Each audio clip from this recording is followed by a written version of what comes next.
The Unreal Engine 5 is currently all over the media and has triggered a real hype train. Many believe that we can now expect tons of games with incredible graphics that finally reach the next-gen level. In addition, the whole framework with its various tools offers so many other possibilities. But I'm worried that a lot can go wrong here, if you look at how the game industry is currently developing. But more about that later.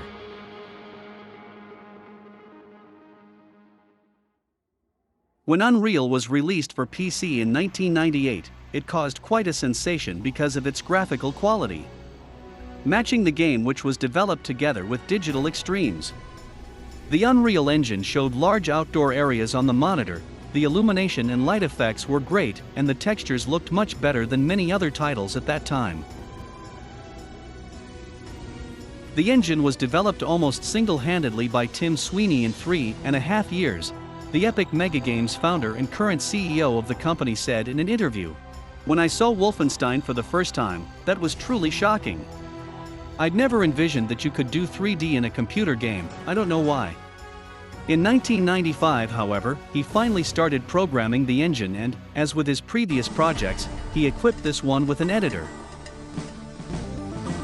When the first demo was presented at the still young E3 in 1996, it didn't take long for companies like Micropose and Legend Entertainment to knock on Epic Megagames' door before the release of Unreal to license the engine for their own games.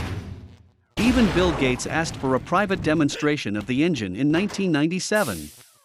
The game magazine Next Generations chose a screenshot for the front cover and pointed out that it was a screenshot from a PC game. Thus began the success story of Unreal Engine. More and more developers used the engine from Epic Megagames, which is now known as Epic Games. They continued to develop the engine, each version pushing the limits of what the current hardware could do. They gave the developers the newest technologies at their disposal. At first, Unreal was released for PC, followed by a macOS version a short time later.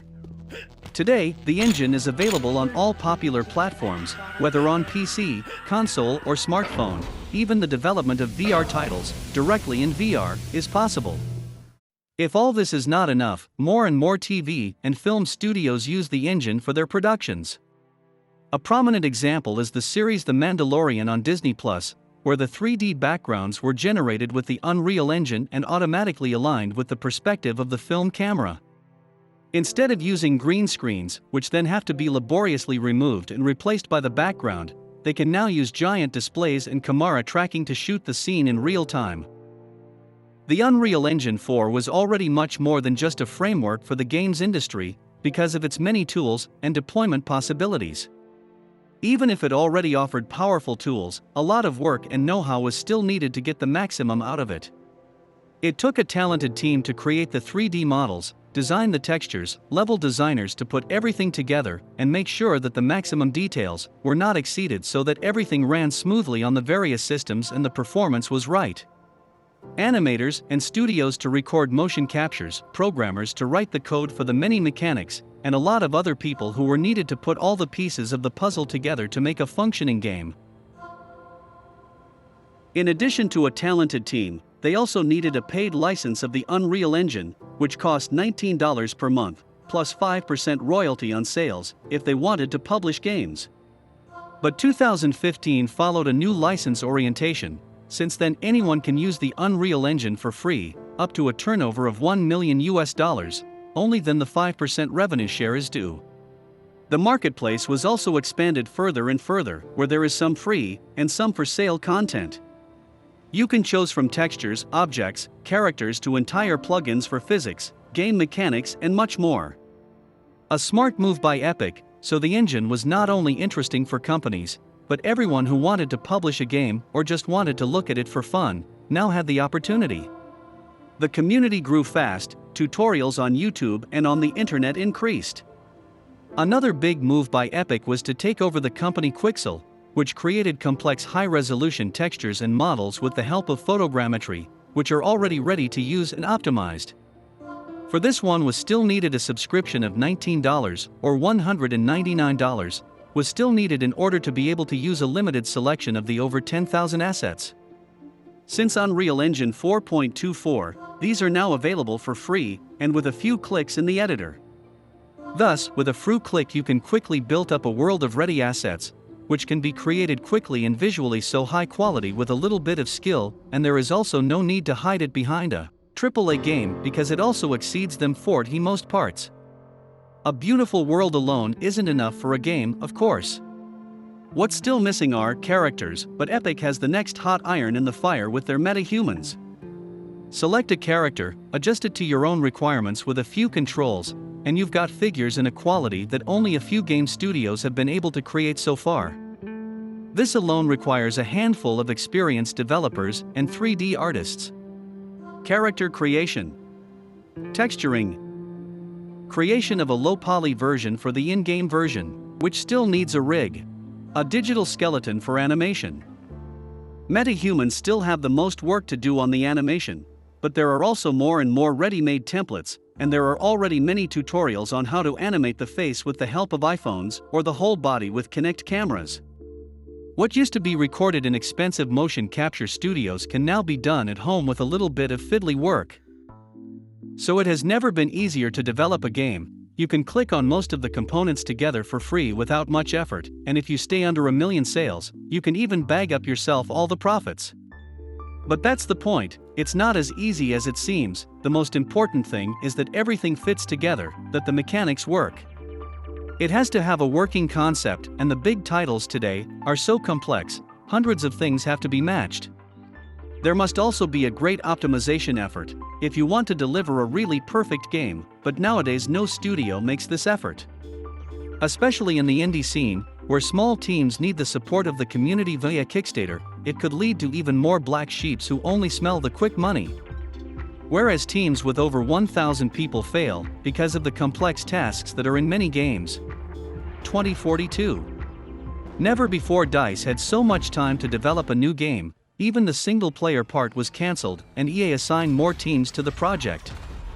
If you have watched the videos and heard the promises the studio have made prior the release, a true Battlefield Dan would do loads of backflips out of happiness till he would start to feel sick, apart from the missing classes, which was an abomination even before release. But what was it in the end? A soulless shooter with boring battles, which was robbed of all the strengths for which the series was known. On top of that, it didn't even look that good.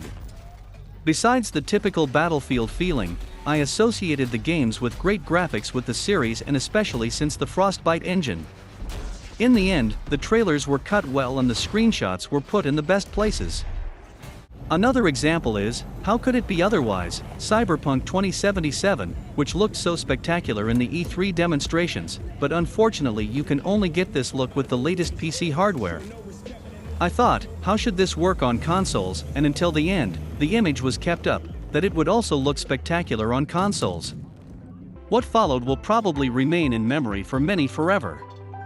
On last-gen consoles it was unplayable, was even removed from the PS4 store, and now, even with the next-gen update, it is still far from what was promised before release, in my opinion. The ray tracing will only affect a few shadows, so it doesn't really change the visuals, but at least the performance is up a bit and it's now playable. But let's get back to the topic. What does this has to do with Unreal Engine 5? As I said, the things mentioned so far were already present in Unreal Engine 4, but only towards the end where Quixel's megascans and metahumans were added, so they are only now increasingly used. The difference here is the Nanite and Lumen technology, which are new with Unreal Engine 5. The first allows to use more polygons than ever before. Much more.